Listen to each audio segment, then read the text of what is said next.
Hey everybody, this is Jeremy Gaffney. I'm executive producer at Carbine Studios. What we want to do today is just take a little walk through what our friends and family content is like. I got a bunch of testers in the game right now, giving us all sorts of feedback. We want to give a little behind-the-scenes peek at all of this. We're testing all sorts of good new systems. And we've been working on combat, so now you can kind of aim your spells anywhere. We call it freeform targeting. Line up a creature and bam, you can just knock it down. Or you see a bunch of creatures, and you can try to get them all in your area of effects to try to do as much damage as you can, as fast as you can. This applies to monsters too. We call it battlefield control, where they're trying to control parts of the battlefield, you're trying to control parts of the battlefield. And this means combat has lots of motion, and has lots of action. There's also much more of a strategic element to it. So even in a one-on-one fight, you're getting creatures that are trying to take away parts of the battlefield while you're trying to do as much damage as you can to them, as fast as you can. And this applies even in the low levels. You know, this is in our level 6 through 10 zone. You're already starting to see big fights, tough creatures.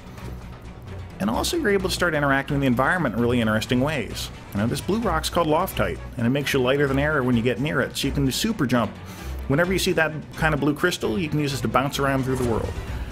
And we've hidden all sorts of things in the environment where this is one of our stealth classes. They sneak up to a crate, they set off the fireworks, now it starts damaging everything in the area so that you can leap in and attack it, and like a little advantage in combat for learning about the environment.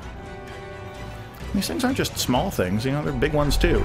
In this area of the zone, there's a giant robot that's been dug up, and now it's starting to shoot laser beams, destroy things in the area. It hurts monsters, it can hurt you. You've got to interact with it while you're doing all these fights. And now we're like level 10, level 12, and we're starting to show more about the Elden.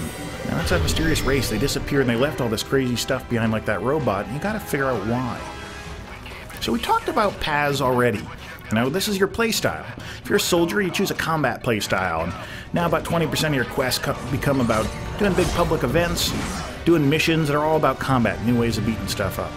Or you're an explorer. Now that same percentage of content becomes about sneaking up and dodging avalanches and trying to find the highest vistas in the zones. Well, we've added two new ones. You got the scientists, all about studying things, studying animals, studying things in the environment. The more you study, the more you learn, the more powerful you get. There's also settlers now.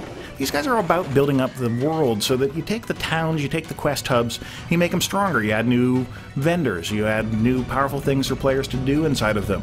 In this case, adding a mount vendor, you can extend the taxi system. So let's talk environments. This is Gallerus. This zone's maybe level 10 through level 20. What we try to do is give you all sorts of different environments within it to be able to play in. This means different puzzles hidden in different places. It means different visual styles throughout the zone. Some areas are dark and brooding and nasty. Some areas are lighter or happier.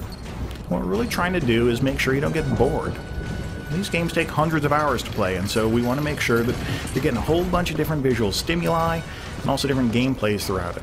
So here's a big battlefield, and you're fighting for control of one of the cities in the zone.